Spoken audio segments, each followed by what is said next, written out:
Fala tu, aqui é o Camper trazendo mais um vídeo de Guerra Artoniana, que é a jornada heróica Guerra Artoniana, aquela campanha nível 1 ou 20 de Tormenta 20. Lembrete, card na tela para minha playlist de jornada heróica Guerra Artoniana e também vou deixar no comentário fixado o link para quem quiser comprar tanto o livro de campanha quanto o livro básico de Tormenta 20.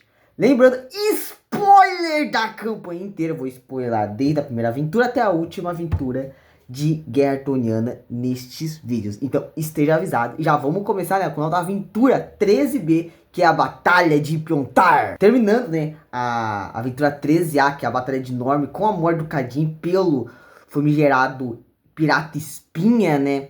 Depois disso, do grupo um pouco em choque pela morte do Cadin e vendo o Espinha novamente conseguindo fugir do Vestido do Bárbaro, mais doido ainda, com mais raiva desse vilão, né?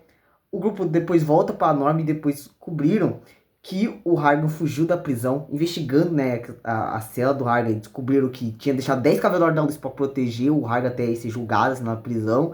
Todos, ninguém sabe se eles morreram, se eles traíram, se eles só sumiram.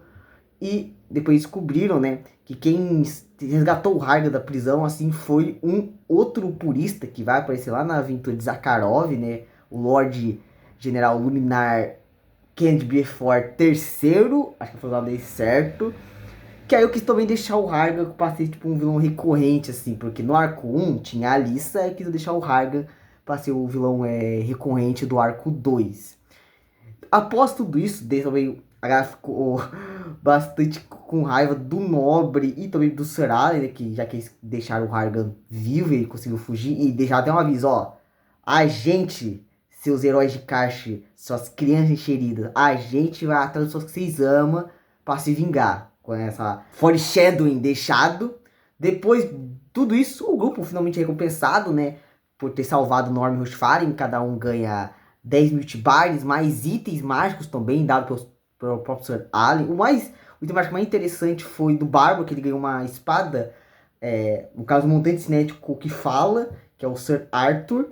E o Bárbaro também aproveitou e desafiou o Valkyrie, né, para poder quebrar aquela obrigação de Valkyrie de ter um relacionamento, né, com a Charisse, que nem o Nobre fez lá na aventura 6 com a Lady Aleph, né. E aí meio que fez desafio para essa próxima aventura, assim, se ele conseguir, não vai perder mais seus PMs e os poderes concedidos de Valkyria por estar quebrando as opções de Valkyria.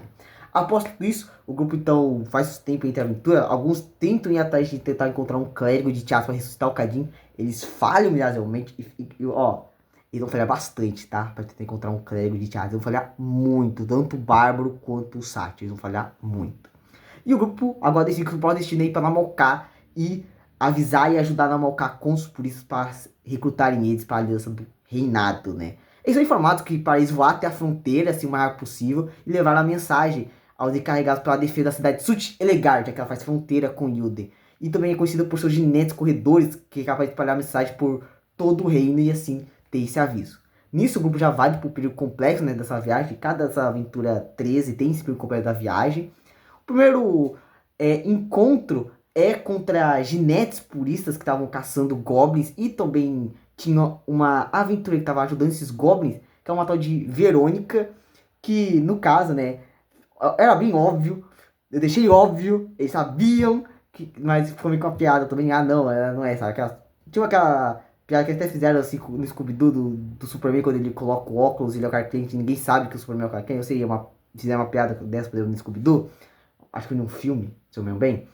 No caso, eles encontraram Verônica, uma aventureira que no caso é um aspecto de Valkyria criada para ajudar o Bárbaro a vencer Ypres, uma corrida para, né, mostrar que os mortais podem superar os deuses. Tudo bem, um deus menor, mas podem superar e aí fazer o Bárbaro não perder seus PMs. Nisso, então, o grupo meio que, né, pega aí a Verônica, também falou que ela foi para Isvalas, falou com a rainha mandou ela entregar uma mensagem pro grupo, que era essa questão de Namauká e também como que Isvalas está depois do último ataque dos puristas. Então, com a Verônica na party, assim, uma aventura bem alegre e um pouco ingênua também. O grupo gosta muito dela, principalmente o Bárbaro e o Nobre, assim. O Cavaleiro no início queria bofetar ela, porque é até uma mecânica de aliada que todo início de combate tem que rolar acho que um D100, e tem 50% de chance dela deixar o florete dela cair e ela não conseguir dar o bônus de aliado dela. E aí aconteceu em vários combates dela ficar perdendo o florete dela. Vários, assim, tipo, dava pra contar uns dedos quantos combates ela não perdeu o florete. Pra questão de ela ser desastrada. Nisso, então, o grupo consegue evitar também o segundo encontro, apesar que a Avalon queria fazer o segundo encontro, que no caso eles passaram perto da cidade de Trekla, acho que é o nome, que é uma cidade purista, e eles podiam ser vistos pelos puristas e ser atacados. No caso, isso talvez seria um foreshadow, porque eles iam atacar o grupo com um navio voador, né? Seria um foreshadow pra aventura, assim, porque senão de barco voador.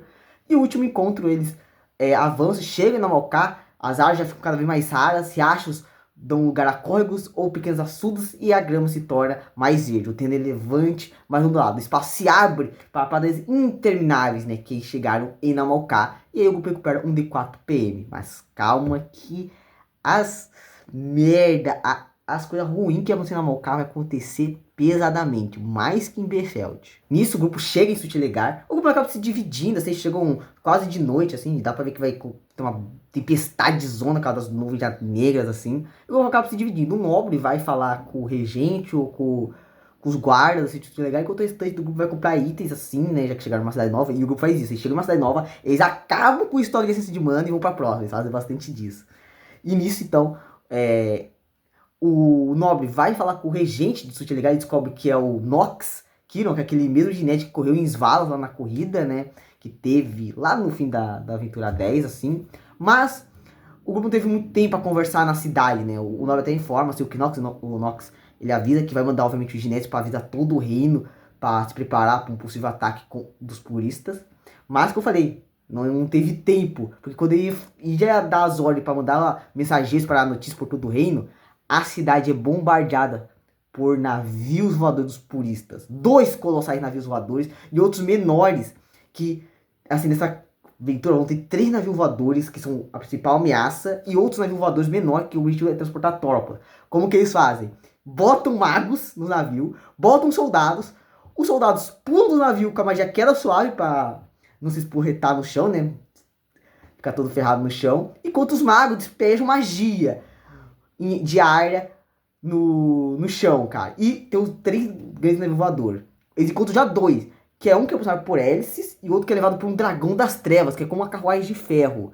E aí, eles começam a bombardear a cidade e os presos vão caindo dos céus, assim. Uma batalha que não tem como vencer pela questão da grande vantagem de que os presos já têm, que é os céus, enquanto na Malká a galera tem cavalo. Então a galera não tem o costume de ir para os céus na Malká. Então é uma batalha perdida. Então o que o grupo faz é evacuar a população. Acontece um período complexo, assim, ou consegue salvar grande parte da população. Não conseguiram o último sucesso, que é bem difícil mesmo conseguir o último sucesso, mas consegue evacuar a cidade. Mas o cavaleiro, que ele é devoto de Kim, né, já que o efeito da carta da aventura passada já acabou, ele decide, né, ele se nega a fugir porque é devoto de Kim, né, não vai fugir da batalha e vai lutar contra todos os que surgem no caminho dele. Então o nobre meio que agarra ele e sai da cidade com o trebuchet, né. E isso também faz o Arthur ficar furioso com o cavaleiro, porque fica desobedecendo ordens do grupo, tá colocando a devoção dele acima de qualquer outra coisa, sabe? Porque o grupo ficou desde a aventura, desde o final da aventura 11, a 12 e a 13, o grupo não falou muito com o Arthur, então o Arthur tá, obviamente, certo de estar se tornando uma pessoa bem amargurada, e nisso faz com que ele acabe brigando com o cavaleiro dá bola, assim, e aí o Arthur decide atacar o cavaleiro. O grupo facilmente consegue resolver essa situação, né? A clériga faz o Arthur parar com magia de comando, enquanto o nobre fala pra ele parar, que só tá atrapalhando o grupo. Então esse conflito é rapidamente resolvido. Após a queda de Sutelegar, o grupo conversa com o Nox, assim, e ele fala, né, que ele deve ir pra Pautar, que é a capital de Namalká, e conversar com o chefe Burandir, que eles descobrem que é o rei, né, aqui a galera chama os seus nobres, assim, de chefe, principalmente também serve pro rei, eles chamam de chefes, que lá eles podem reunir as tropas e tentar fazer uma contraofensiva para tentar recuperar a cidade. Então o grupo sai junto com os ginetes, assim, e com o povo de Sutelegar para a capital, Pautar. A viagem até lá é bem de boa, tem uns encontros aleatórios, assim, mas é tranquilo. Mas ao mesmo tempo, quando o grupo tava indo, eles ficaram pensando, tá, como que a gente pode conversar com nossos familiares e amigos que estão sendo ameaçados, sabe? Como que eles podem pensar? Aí eles pensaram, né, enviar cartas, assim, por exemplo, lá para os Uivantes, para falar com a Hilda, para saber como que ela tá, assim, e também para a questão de Svalas também, né? Que tem pessoas que gostam em Svalas, né? Fora que antes o Nobel também tinha pedido pro Cavaleiro da Luz ajudar a proteger Svalas se fosse atacada. Nisso, a viagem que eu falei é bem tranquilo. O grupo conta alguns ginetes puristas que cavalgam cavalo de Namalcá e vencem facilmente, assim. Passam por uma coisa ou outra, assim, de perigo ambiental que facilmente resolvem. Mas teve um evento que eu troquei. Eu quis botar um contato, assim, com os caços sangrentos, que logo vão aparecer.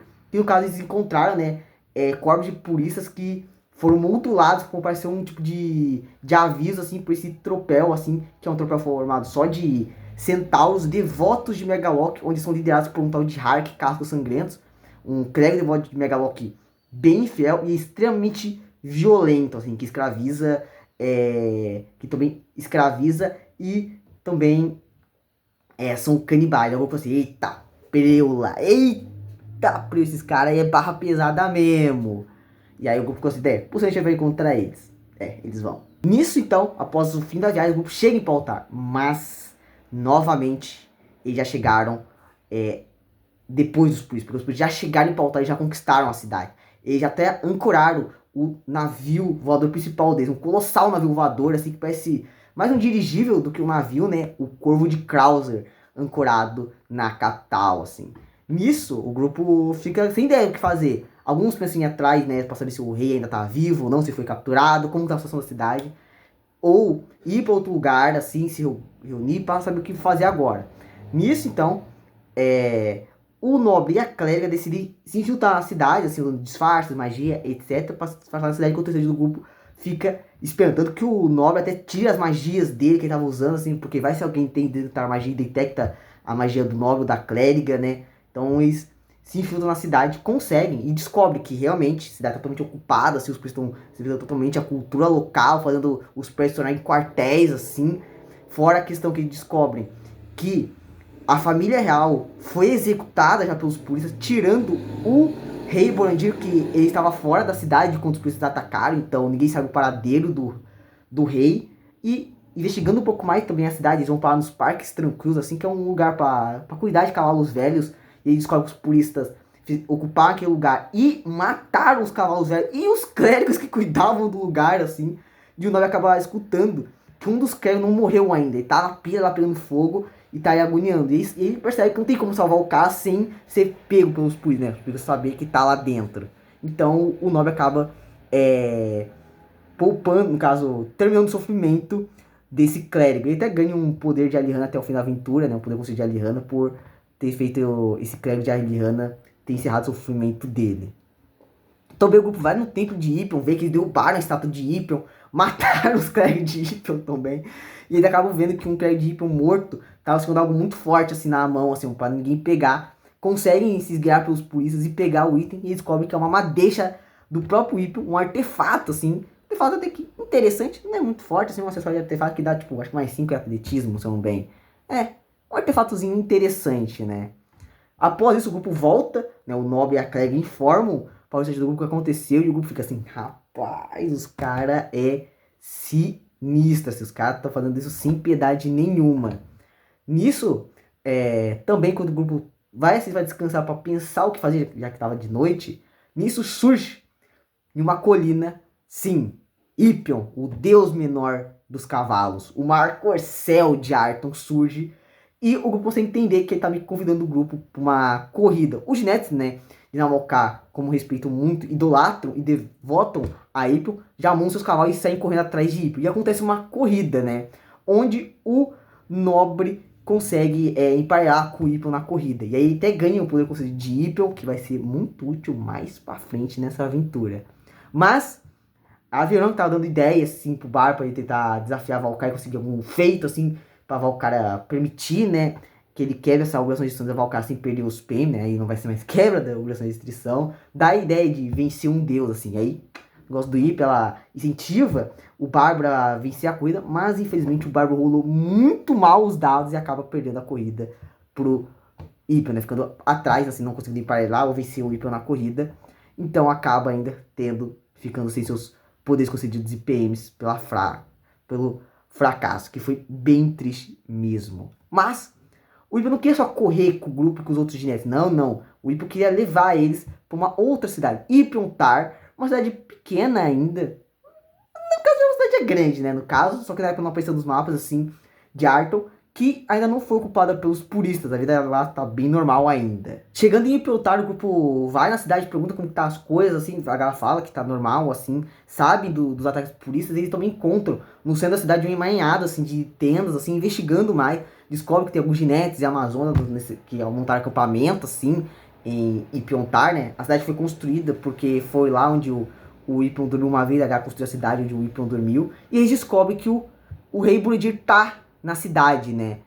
Então eles informam pro grupo, assim, que o rei tá. Vão conversar com o rei, ele tá, obviamente, de luto pela morte de sua família, assim, o grupo conversa com o rei, ele informa o grupo que, obviamente, eles não usam sujos, por isso, já que eles têm tropas aéreas, e ele fala pro grupo ir para um tal de Monte Nublado e recrutar o bando de Celeste, já que eles têm montaria alada e isso poderia tirar essa desvantagem dos céus contra os puristas, né? Assim, o Namorca conseguiria atacar os puristas nos céus se tiver montarias aladas, né? O Rebond fala isso pro grupo ir lá, recrutar esse bando, enquanto ele vai junto com seus ginetes, correr por toda a Namorca para recrutar mais ginetes para se defender ou atacar os puristas quando chegar a hora. E aí o grupo aceita a missão, né? De ir. Antes, eles também vão na Baía de Ipion, fazem algumas oferendas, assim, né? Porque falam que dá boa sorte, e realmente dá boa sorte. Acho que ganham tipo mais 5 em um teste qualquer, já que estão com boa sorte de terem dado as oferendas. O cavaleiro compra alguns itens para Pocotó dele, inclusive aquela que eu tenho que falar com o Animais fala, que a Pocotó é meio que uma tradutora, que a Pocotó com o cavaleiro, assim, porque o cavaleiro criar mais e mais laços de amizade, assim, de companheirismo com a sua montaria, muito bonitinho. E depois disso o grupo faz os preparativos.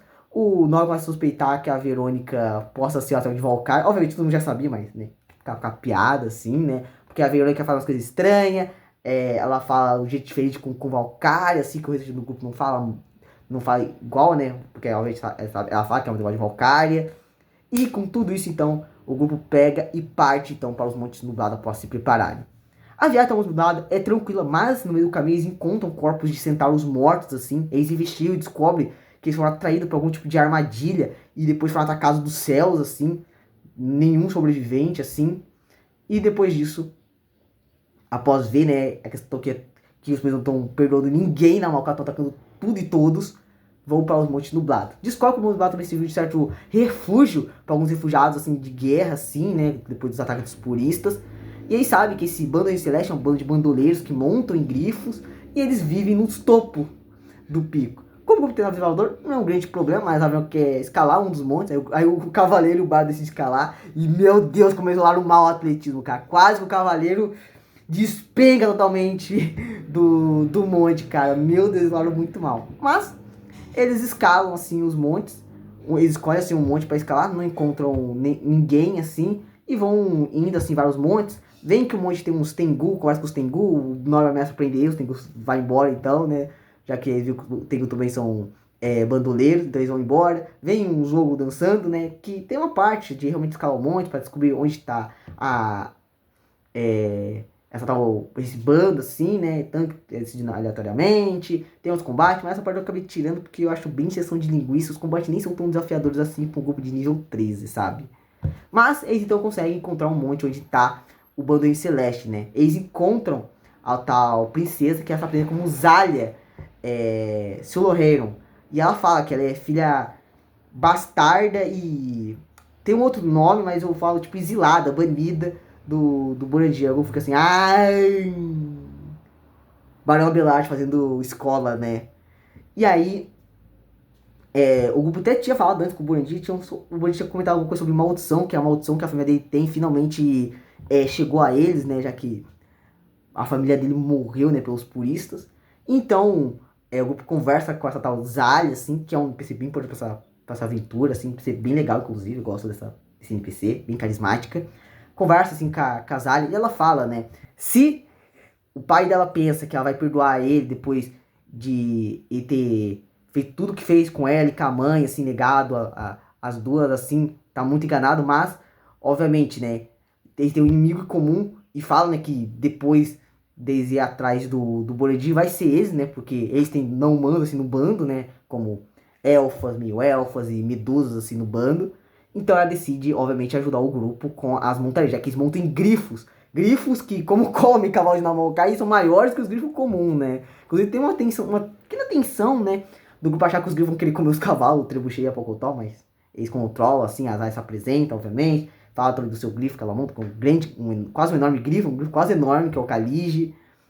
E, então, aceita. Nisso, a Azai acaba colocando outra princesa no comando, já que os outros do bando queria ajudar, porque tinham medo de ser preso, ou o bando ser extinto depois do fim da guerra, e aí vira com a condição para eles ajudar na Malká, e passa assim, a Zarya passa, né, o título para outra Amazônia, no caso uma outra para se tornar uma nova princesa, né, uma Medusa. O grupo então vai lá, festeja com eles assim, e o nobre fala, né, com a Zarya que ela tem que falar com o pai, né, para eles reconciliar e amarrar algumas pontas soltas assim entre ela e o pai. Ela fala que não vai fazer isso, né? Ele fez a escolha dele e ela fez a escolha dela e não tem mais nada assim a falar com o pai dela. E aí fica essa questão assim que vai ser bem útil mais pra frente, essa questão da reconciliação entre pai e filha. Após uma noite de festa, bebedeira e muita diversão, uma pequena suspeita do grupo achar que eles vão trair o grupo, esse bando assim, que vão roubar eles. Nada disso acontece. A paranoia não era só paranoia mesmo. O grupo acorda no outro dia com um pouco de ressaca. A Azari informa, né? Que ele até pode ter os grifos, mas vão precisar de muito mais que devem ser os puristas. E ela fala que também não é só cavalos que vivem na Malká, também os centauros, onde na Malká também divide, né? Os humanos dividem na Malká com os centauros. Ela fala que elas vão precisar dos centauros também para vencer a batalha. E ela fala sobre o bando dos Cacos Sangrentos, que é um bando, obviamente, são vilões, mas o inimigo de meu inimigo é meu amigo, né? Então ela dá essa ideia de ir atrás dos Cacos Sangrentos, porque são bem poderosos e podem ajudar na batalha. Na viagem para encontrar os centauros, assim, eles encontram mais centauros mortos pelo caminho. E mais um dia de viagem, encontram o que tá matando os centauros. A tal, um dos navios, no caso, o voador dos Puris, a Diligência Dracônica, né? Aquele navio voador que é puxado por um dragão das trevas, como se fosse uma enorme carruagem de ferro. E aí tem a primeira batalha nos céus. Quase dá ruim, tá? Acho que o Bárbaro e o Sátio quase caem porque eles decidem abordar o navio. Tem uma mecânica pra ficar em cima do navio voador dos puristas. E aí tem que fazer um teste pra não ser derrubado. Eles quase caem, assim, do navio voador, assim. Mas a Zarya acaba ajudando, junto um pouco com a escolha certa. Eles quase caem pra ter uma bela de maqueta. Mas lutando contra a agência dracônica, eles conseguem vencer a primeira aeronave purista. Nisso, né, como eu falei, a Arnaldo tava tentando aniquilar alguns centauros ainda. O grupo pega pra se ocupar um pouco após a batalha, assim. E o Nobre vai atrás, junto da Zarya, atrás dos centauros. E batem de frente com o bando Casco Sangrento. Hark, Casco Sangrento, né? Um centauro bem intimidador. Só de ver ele, o grupo já fica com medo, assim. Alguns personagens ficam com medo, outros não. Por exemplo, o Cavaleiro. O Cavaleiro até tenta confrontar o Hark, assim, né? Falando um monte de coisa provocativa, assim, quase inicia o combate, inicia um combate muito mortal, tá? Teve as chances do grupo tomar TPK, porque o bicho é poderoso, ele tem magia terremoto, sabe? O bicho é poderosíssimo. Mas o Hark fala, ó, ele até fala, né, que tudo que eu vi sobre ele é verdade, deles devorarem os inimigos fortes, deles escravizarem humanos e fintrolls, eles escravizam só humanos e fintrolls, porque ele fala que raças que se consideram superior a qualquer outra raça tem que se ferrar mesmo. e ele fala, né, que vê realmente os presos como inimigo, mas só fala que só vai ajudar se trouxerem pra ele um fintroll traidor, assim. E aí ele fala que tá em uns pântanos, e se trouxer ele, ele ajuda. Né? Se trouxer esse fintroll vivo. E aí ele até fala, né, leva o grupo até o lugar que é um pântano, e ele fala, ó, se me eu quero ele vivo. Se me trouxer ele morto, um de vocês vai parar de respirar, né? E aí, o grupo então aceita. Entra dentro da caverna, assim, onde tá o Fintroll, né? Que é um Fintroll sacerdote de Megalock. Que no caso ele não é traidor. No caso, o Fintroll ele desafiou o Hark chamou ele de herege, traidor, essas coisas. E aí o Fintroll fugiu para as cavernas para ficar mais forte, para confrontar o Hark. Nisso, na caverna do Fintroll tem gás venenoso, então o grupo vai começar a tomar dano de de veneno, tem que fazer teste pra não ficar tomando dano de veneno. E também o Fintroll tinha uma certa com ele. Eu dei uma bela bufada nesse combate, porque esse combate é muito fácil, tá? Uma coisa que eu notei é que o segundo arco de Guerra Artoniana, ele acaba subestimando muito os próprios jogadores, certo? Tem muito combate muito fácil. Tem um outro realmente desafiador, mas a maior parte dos combates é bem fácil. Dá pra entender, porque na época não tinha o Heróis e os Deuses, mas eu já tô mestrando com Heróis e os Deuses, então, tipo, o nível de poder dos próprios jogadores subiu muito, comparado só com o livro básico, o Atlas, ou Ameaças. Então, teve alguns combates que eu até mudo, assim, pra deixar mais difícil, assim, porque, pô, tem uns combates que é muito de boa, sabe? Isso aí mesmo, pô. É, tipo, 2 Serps em D5 e um Fintroll em D8 contra um cubo nível 13. Pô, o cara vai massacrar aí na porrada. E aí, aquela coisa, né? O hack não queria ameaçar os deles, que sim, o do grupo, né? Pra capturar o Fintroll. O grupo vai, eles enfrentam 3 Serps ancião, que dá bastante trabalho, assim, dão bastante dano, fala que dá dano de veneno. A clériga anula totalmente o Fintroll, porque usa uma das magias mais roubadas do sistema, que é rogar maldição, e o Fintroll não pode lançar magia. Que magia roubada tinha que ser banido do sistema, tá? Rogar maldição, cara. É muito forte mesmo. Ela consegue acabar com combates facilmente. Assim, é uma magia que, cara, é um teste que não é tão fácil dos inimigos passar, falar real, intermediário para difícil, depende do inimigo. E quando inimigo com o jogador, praticamente você consegue acabar com o combate com essa magia, porque você lança o maldição, pronto, o inimigo não pode lançar magia, enquanto o clérigo, no caso a clérigo, estiver sustentando, e acabou o combate. Aí o nome pega, o Fintroll agarra ele, pega, coloca no trebuchet e sai correndo, depois ele volta e o grupo acaba matando a Serpes anciã. E aí, chegando lá, entregando o Fintroll pro Harg, o Harg mata o Fintroll, devora ele, assim, numa cena bem brutal, assim, e ele assobia, e aparece vários Serpes, que agora ele domou, matando o Fintroll e devorando ele, assim, meio que absorvendo a força do Fintroll pra ele. E aí agora o grupo, além de ter grifos, também tem Serpes do pântano. E aí o grupo, então o Harg fala assim, vamos voltar então pra Ipiontar, eu vou com vocês, e vamos então lutar com esses puristas pra ver se eles são realmente casca grossa, como vocês dizem. Tô louco pra trucidar eles. Então o grupo volta. O grupo então volta pra Ipiontar, se prepara-se pra batalha, compra mais item, interage com alguns NPCs também. A galera interage um pouquinho com o Hark também, que é um NPC que eu gosto também bastante. Eu acho legal esses. Aqui é aquela coisa, pô, temos que se aliar esse maldito, esse cara que é mau caráter, o ruim, pra enfrentar um outro cara que é pior que ele, sabe? Eu acho legal essas partes assim de história onde você tem que se aliar a uma pessoa ruim pra enfrentar uma outra pessoa pior ainda, sabe? Eu acho isso legal. Principalmente o nobre, que é Cavaleiro da Luz, né? Tem que se aliar com um devoto de Megaloc, canibal. Então, tipo, é bem legal esse tipo de coisa, sabe? Eu gosto também do Hark também, acho isso bem legal, porque ele odeia todos os bípedes igualmente, tá descrito nele, né? E após isso o grupo volta, assim, a galera ficou um pouco assustada quando viu os grifos e o Hark chegando, achando que, né, vão devorar os cavalos ou vão matar as pessoas, só que não tem mais a questão de hostilidade, como se as muitas culturas de Namalcart estivessem todas se unidas para enfrentar um inimigo em comum. O nobre aproveita para falar com o rei Burandir sobre as áreas, assim, as áreas o rei desse encontro. É um encontro bem frio, nem sequer tem provocação lá, é só tipo, olá, como você tá? Olá, como você tá? E vida que segue. E aí o nobre então consegue falar com os dois e convencer os dois a amarrar algumas pontas soltas, assim. Tanto que o rei até agradece o nobre por ter falado com ele, feito, né? Que o tempo dele tá chegando, já que ele meio que renegou a filha bastarda dele porque ele não queria que a maldição também atingisse ela, já que ela não merecia o mesmo destino do restante da família, né? Porque ele fala que os dias dele já tá contado, que a maldição vai chegar. Essa maldição não tem explicação nenhuma em lugar nenhum, tá? Já vou garantir. Eu considero que é uma maldição que, tipo, ó, quando chegar uma tragédia na Malcar, sua família vai morrer. Eu coloquei meio que assim a maldição. E então eles conversam, o Burandir agradece o nobre, entrega a capa dele, né, que é uma capa que dá até primor atlético no nome, né, um acessório poderosíssimo. E é aquela coisa, interaja com os NPCs de Guerra Artoniana, porque tu vai ganhar muito item. Itens mágicos poderosíssimos, tá? Então é uma dica, interaja com os NPCs. Nisso, então, o grupo se prepara para a batalha. Mas, antes tem uma cena extra. Como o nobre foi o que mais interessa o Casália, no meio da noite a Azalia chama o nobre para ir com ela até um templo abandonado de Ipion. Eles vão de noite, né, que eles têm que ser rápido. Chegando no templo, a Azalia explica, né, que esse é um templo que pode ser considerado meio que herege, porque o cara que construiu esse templo, clérigo de Ipion, fez um templo ter tipo, vários andares, e lá em Namalcar, como é o reino mais plano de arte, as pessoas dificilmente têm construções que chegam até 2 andares, uma parte das pessoas só tem um andar, ela realmente quer ficar perto do chão. Então, e ela fala que muito tempo quando ela era criança, ela foi lá e ela viu que lá dentro tem meio que uns guardiões, umas gárgulas que fez ela ter medo, assim, desenvolveu um certo medo do escuro e de lugares fechados por causa dessas gárgulas bizarras com cabeça de cavalo.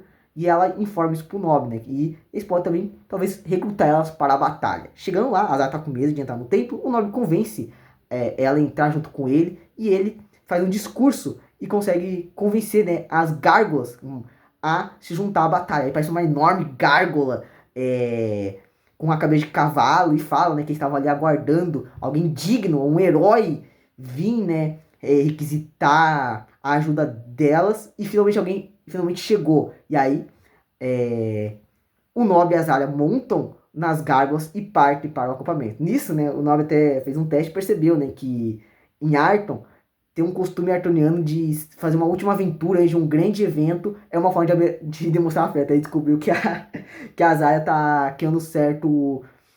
No caso, não está criando, criou uma certa paixão pelo Nob, uma paixão romântica, assim. Só que o Nob, obviamente, é casado e o Nob diz não. Tá certo. O grupo, então o Nob e a Zarya voltam para implantar, o grupo acorda de manhã e descobre que agora tem Gargo, então eles conseguiram montar uma bela... um belo tropel alado com gárgulas, grifos e serpes para lutar contra os puristas, né? E eles descobrem, quando estão falando preparativo, que os puristas descobriram a localização do rei e estão vindo com força total para aniquilar a cidade e matar o rei Borandir, né? Eles trazendo as duas aeronaves que o grupo não destruiu, que é o Corvo de Krause e a Equidia Heliconde, né? Que é o navio voador que voa por hélices. Nisso o grupo, então, no caso, quem descobre isso é o Barbo junto com o Hark e com o rei, né? Após interrogar um purista que foi visto perto das redondezas, né? Que o Hark tinha capturado. E o grupo então decide, né? Alguns vão no escolha certa, outros vão com as suas montarias aladas. Por exemplo, o Bárbaro vai no Serpo, porque o Serpo é muito forte pro Bárbaro, né? Outros vão nas garupas das montarias. E eles, junto com a escolha certa e ao lado do Borandir, vão enfrentar os navios voadores. O Borandir manda, ó, escolhe um que a gente cuida do outro. E aí o Borandir montado em cima do Khalid, né? Que até tem uma pequena interação do Khalid com o Trebuchet, já que a clériga consegue entender os dois, né? No início eram inimigos, desenvolveu rivalidade, e depois de uma amizade entre o Trebuchet e o Khalid, né? O Barbo gostou mais do Khalid do que o Trebuchet, isso é um fato interessante. E nisso, o grupo então decide enfrentar o Corvo de Krauser, enquanto o Borandir e o restante do tropel alado enfrentam a Equidia Heliconde. Deu uma mudadinha na ficha, né? Porque, como eu falei, acho que o combate até um pouco fácil contra o Corvo de Krause e a outra aeronave. Coloquei umas habilidades a mais, assim, de capitão. E o grupo faz o combate bem épico, em cima dos ares, com as montarias, lutando. Um monte de Colosso torando. E conseguem derrubar o Corvo de Krauser. Mas uma tragédia os aguardava. Enquanto eles aproveitam por alguns segundos a sensação de vitória ao derrotar mais uma odiosa máquina purista, eles ouvem, né, um grito de não. Quando eles se viram na direção da voz, eles veem a Zalha descendo a toda velocidade, das gárgulas com sua montaria, né, em direção ao solo, tentando alcançar alguém que acabou de ser atingido por outra aeronave. Nisso o grupo sente aquele calafrio e vê que a pessoa caindo é o Khalid e o rei Borandir. O grupo chega assim, consegue pegar o rei, mas mesmo assim o rei já está morto, porque ele morreu ao ser atingido por um dos canhões dos puristas. Ele e o Khalid, então, morrem. E então o grupo decide ir enfrentar a outra nave purista, que é uma luta bem fácil, porque a outra nave estava com a metade dos pontos de vida, e eles derrotam ela, dando uma baita vantagem para o general aliado, porque assim que a batalha termina, a batalha por ir para começa, porque os puristas, tropa terrestre e algumas aéreas chegam, né, já nas planícies e começa a batalha em massa, assim. E nisso até dá uma mecânica nova de o grupo poder tá com montarias voadoras e ir para os céus e ter a questão das jornadas puristas, que dá um certo bônus, assim, né, no caso, para todo modificador de evento, só que nisso, né, se o grupo conseguir, o bônus que eles conseguem do evento ganha mais 5, bem legal essa mecânicazinha, tá? E aí fica o cavaleiro, nobre e clériga no chão, enquanto o bárbaro e o sátiro vão para os céus. E aí começa o combate em massa, quem lidera as tropas é o Knox. O Arthur até fala pro nobre liderar, só que no caso ele fala pro Knox deixar o nobre liderar porque ele é melhor, já que perderam um rei, então o nobre vai ser melhor liderar as tropas. Aí o nobre fala assim, não, vai deixar eles liderar. Bem, eu sempre dou a opção, se o nobre não quer liderar as tropas, beleza, vai lá, compadre, tá certo. E então quem lidera as tropas é o Knox. Eu mudei isso, porque no caso quem lidera é o tal de Eliezer Emet, só que é um personagem que nem aparece na campanha, então, vamos dar o Knox, né? O Knox apareceu antes. Então, o grupo tem um combate em massa e acontece uma grande cagada. Que o grupo foi lá na posição do acampamento inimigo, certo? Ao chegar no acampamento inimigo, nobre e cavaleiro no chão e sátiro e bárbaro no chão. Perdão, no ar. Nisso, o bárbaro e o sátiro rolam o evento de enfrentar o general. E os dois sozinhos vão enfrentar o general. Uma batalha muito difícil. Eles enfrentam, né, aquele coronel também lá da corrida, que é o rival do Knox, né, o coronel Henrique Zureal. E é um combate que o bárbaro quase morreu. Quase morreu mesmo. Foi muito difícil. Teve que usar tudo que tinham, revistar o livro de regra para conseguir vencer esse combate. Eles conseguiram matar o general inimigo. Só o bárbaro e o sátiro. E aí eu falei assim, não, cumpriu o seu desafio de Valkyrie, porque esses dois sozinhos conseguiram matar o general inimigo. Não matar todas as tropas, mas só que conseguiram matar o general inimigo. Já foi bom demais, só vocês dois. E com isso vocês conseguem vencer o combate em massa e expulsar os puristas de Namokar. Mas eu quase esqueci de uma coisa muito importante, que é uma das coisas que eu mais gosto, que é quando começa o combate em massa, surge o Ipion. E tem a questão, a pessoa que emparelhou com o Ipion na corrida, ou venceu ele, tem aquele poder que o Ipion dá, pode montar o Ipion. E aí o Ipion sai como um parceiro, que o Ipion dá a força dele para o personagem que tá com o parceiro. Então o nobre monta no Ipion e luta montado no Ipion, que é uma coisa irada de marcar. Quando eu li isso aí, eu fiquei assim, caraca, que negócio massa. Não, mas cara, não vou mentir, era um reino que eu não ligava, não me importava nada, nem com o Ipion. Eu achava, nossa, Deus menores cavalos, nossa, nada a ver, cara, nossa, que negócio bobo. Mas eu li essa aventura e eu achei virei devoto de Ipion. Virei devoto de Ipion. É aquilo, né? Pra você gostar de coisa, só basta ver algo muito bom daquilo, né? Ah, não gosto muito de fada? Tu lê um livro sobre fadas, ou uma aventura de RPG sobre fadas, ou joga um jogo que tem fadas, ou vê um filme sobre fadas muito bom, você pode gostar daquilo que você não gostava antes, sabe? Então, com o nome montado no Ipion, eles vencem, né, a batalha em massa por causa do bárbaro e o sátiro. E com isso, o Ipion faz o nome desmontar, né? Vai até a Zarya, permite a Zarya montar no Ipion. E a Zarya dá um discurso muito bonito sobre tudo que aconteceu nesses últimos dias.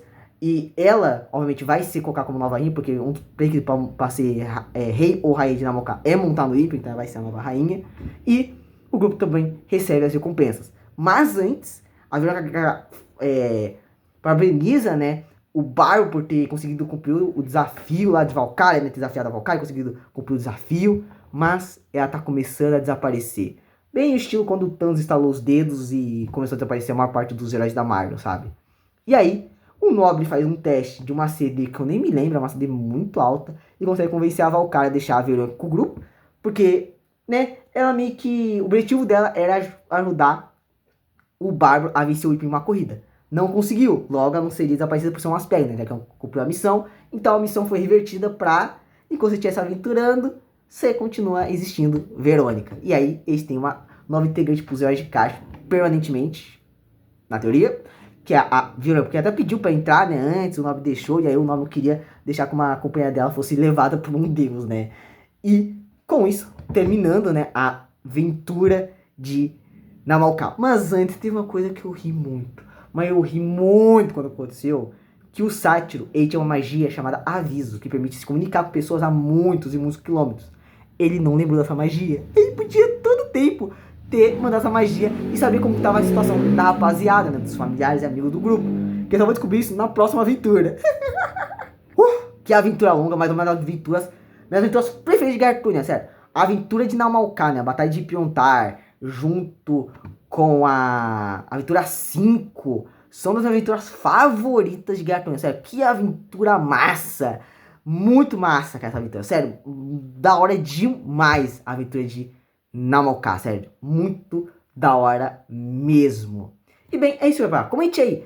Qual a sua aventura favorita de Guerra Arturiana? Como que foi a aventura de Namokar? Quem montou no Ipion? Como eu falei aqui, foi o Nobre, né? E como foi a batalha? E, bem, o que você acha da campanha Guerra Arturiana? Comente aí. Então esse é o vídeo para lá. Se gostarem, deixa o like, compartilhe com os amigos, inscreva no canal que não é inscrito. ative o sininho para receber as notificações dos próximos vídeos. Se não gostou, deixe o like, inscreva como gostou e até o próximo vídeo. Falou, galera!